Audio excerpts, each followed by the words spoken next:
RJDയിൽ ഇപ്പോൾ തലമുറ മാറ്റത്തിനായി വഴിയൊരുങ്ങുകയാണ്. പാർട്ടി സ്ഥാപകനും പ്രസിഡന്റുമായ ലാലു പ്രസാദ് യാദവ് തന്റെ മകനും ബീഹാർ നിയമസഭയിലെ പ്രതിപക്ഷ നേതാവുമായ തേജസ്വി യാദവിന് അധികാരം കൈമാറാൻ ഔദ്യോഗികമായി തയ്യാറെടുക്കുകയാണെന്നാണ് വിവരം. RJD ദേശീയ എക്സിക്യൂട്ടീവ് യോഗത്തിൽ ഇത് സംബന്ധിച്ച് തീരുമാനം കൈക്കൊണ്ടു കഴിഞ്ഞു. പേരും തിരഞ്ഞെടുപ്പ് ചിഹ്നവും ഉൾപ്പെടെ പാർട്ടിയുമായി ബന്ധപ്പെട്ട എല്ലാ പ്രധാന തീരുമാനങ്ങളും എടുക്കാൻ തേജസ്വി യാദവിനും പൂർണ്ണ അധികാരം നൽകിയിരിക്കുകയാണ് ലാലു പ്രസാദ് യാദവ്. ലാലു പ്രസാദ് യാദവിന്റെ പിൻഗാമി എന്ന നിലയിൽ തേജസ്വി യാദവിന്റെ സ്ഥാനം ഉറപ്പിക്കുകയും പാർട്ടിക്കുള്ളിൽ ചരിത്രപരമായ മാറ്റത്തെ അടയാളപ്പെടുത്തുകയും ചെയ്യുന്നതാണ് ഈ തീരുമാനം.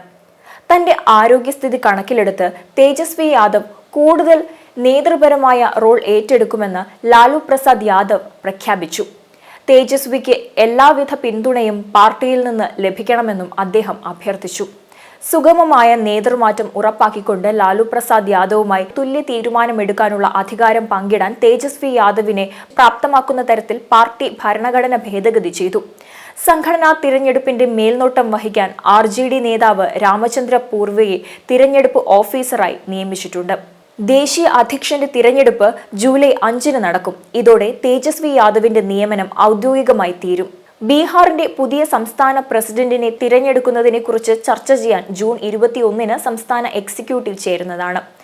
സംസ്ഥാന പ്രസിഡന്റിനും മറ്റ് സംഘടനാ ചുമതലകൾക്കുമുള്ള തിരഞ്ഞെടുപ്പും തുടർന്ന് നടക്കും. പാർട്ടിയുടെ ഘടനയെ ഊർജ്ജസ്വലമാക്കുന്നതിലും വരാനിരിക്കുന്ന തിരഞ്ഞെടുപ്പിന് തയ്യാറെടുക്കുന്നതിലും ശ്രദ്ധ കേന്ദ്രീകരിച്ച് പ്രധാന സംഘടനാ രാഷ്ട്രീയ തന്ത്രങ്ങളെക്കുറിച്ചുള്ള ചർച്ചകൾ ദേശീയ എക്സിക്യൂട്ടീവ് യോഗത്തിൽ ഉണ്ടായതായാണ് വിവരം ലഭിക്കുന്നത്. പാർട്ടി പ്രവർത്തകരുടെ പങ്കാളിത്തം വർദ്ധിപ്പിക്കാനും RJDക്കുള്ളിലെ യുവ നേതൃത്വത്തെ പ്രോത്സാഹിപ്പിക്കാനുമാണ് സംഘടനാ തിരഞ്ഞെടുപ്പ് നടത്താനുള്ള തീരുമാനമെന്ന് പാർട്ടി നേതാവ് മനോജ് ഝാ പറഞ്ഞു.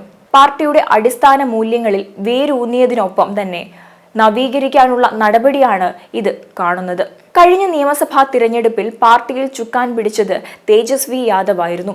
അധികാരം ലഭിച്ചില്ലെങ്കിലും സംസ്ഥാനത്തെ ഏറ്റവും വലിയ ഒറ്റകക്ഷിയാകാൻ RJDക്ക് സാധിച്ചിരുന്നു. RJDക്കുള്ളിലെ തേജസ്വി യാദവിന്റെ നില ക്രമാതീതമായി ഉയരുകയാണ്. RJDയുടെ അടുത്ത പ്രസിഡന്റ് എന്ന നിലയിൽ യുവാക്കളുടെ ഇടപഴകൽ, ജനകീയ കൂട്ടായ്മ, തൊഴിലില്ലായ്മ, പണപ്പെരുപ്പം തുടങ്ങിയ നിർണായക പ്രശ്നങ്ങളിൽ ശ്രദ്ധ കേന്ദ്രീകരിച്ച് പാർട്ടിയെ ഒരു പുതിയ തലത്തിലേക്ക് തേജസ്വി യാദവ് നയിക്കും എന്നാണ് വിലയിരുത്തുന്നത്. അതേസമയം കോൺഗ്രസ് RJD ബന്ധത്തിൽ മഞ്ഞുരുക്കി ലാലു പ്രസാദ് യാദവിന്റെ വീട്ടിൽ രാഹുൽ ഗാന്ധി സന്ദർശനം നടത്തിയിരുന്നു.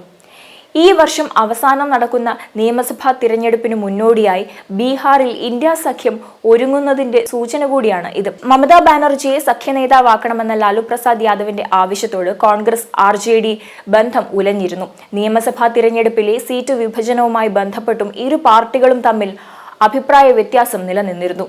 ഈ അവസരത്തിലാണ് രാഹുൽ ഗാന്ധി ലാലു പ്രസാദ് യാദവിന്റെ വീട്ടിലെത്തി അരമണിക്കൂറോളം ചെലവഴിച്ചത്.